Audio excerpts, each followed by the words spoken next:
cristos e falsos profetas, pensando nessas pessoas que falam em nome do Cristo, que falam em nome de Deus, esses espíritos que vêm e que são os falsos profetas da erraticidade, como está no Evangelho, que ficam lá no mundo espiritual procurando mandar mensagens até para provocar situações e tal.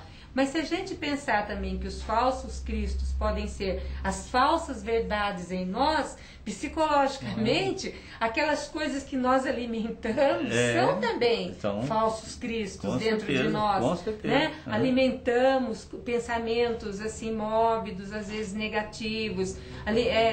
Então, o remédio sempre é o Evangelho. Eu vou citar novamente Joana de Ângeles aqui.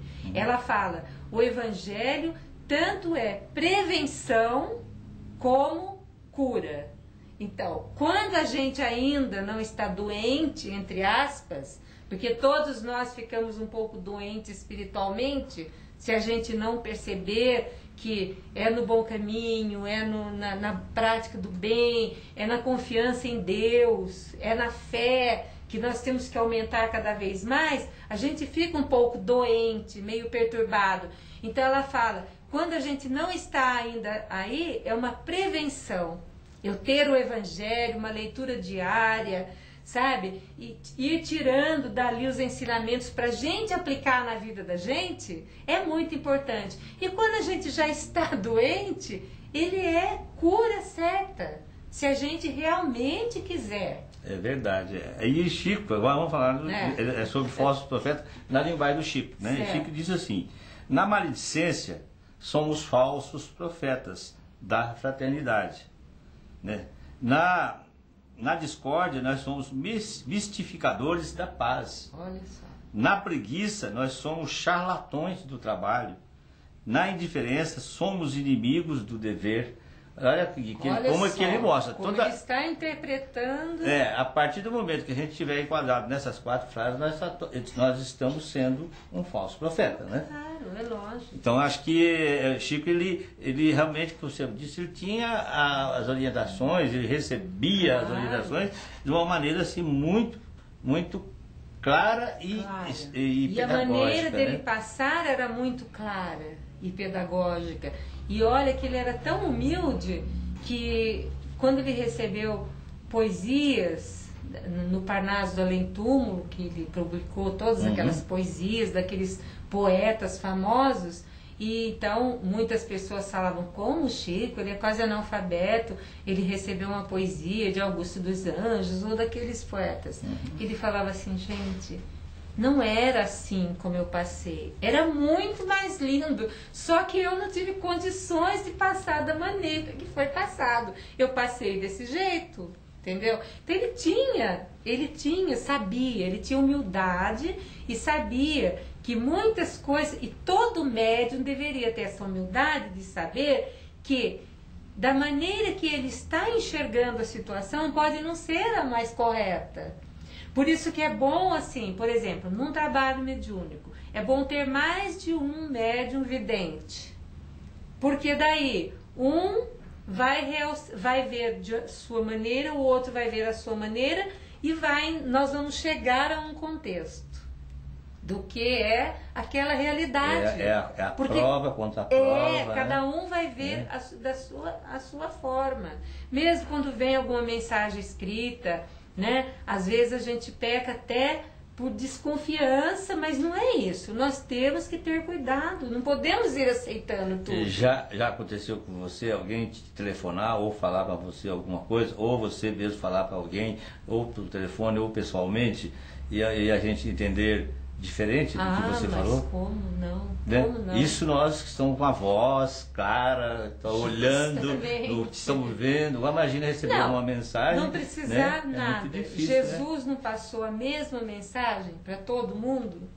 Ele Exatamente, passou a mesma mensagem. E se nós olharmos de um ponto de vista assim, o objetivo maior era um só, que era alertar as pessoas, transformar as pessoas. E quantas versões Porque cada um entende a sua maneira, com o seu conhecimento, com o seu cabedal, com a sua maneira de entender, com o seu nível de inteligência. Então, às vezes a gente tem boa vontade, fala alguma coisa para o outro. Por isso que eu gosto muito do Adenauer Novaes, quando ele faz essa imagem, é um psicólogo baiano e é espírita.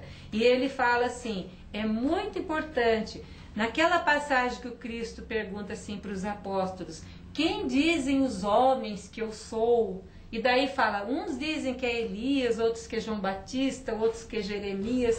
Quer dizer, o povo estava falando. Cada um diz de uma maneira, né? Daí o Adenauer faz um comentário assim, é muito importante para quem passa a mensagem saber como está sendo recebida essa mensagem. Até o Cristo queria saber que jeito que eles estão recebendo tudo isso que eu estou falando. Então, a gente precisa ter cuidado. A gente tem que falar numa linguagem clara, a gente tem que falar realmente só o que a gente tem certeza ou que a gente acredita estar certo, porque também a gente pode achar... O que a gente acredita estar certo não necessariamente seja verdade, né? Justamente. Não é verdade.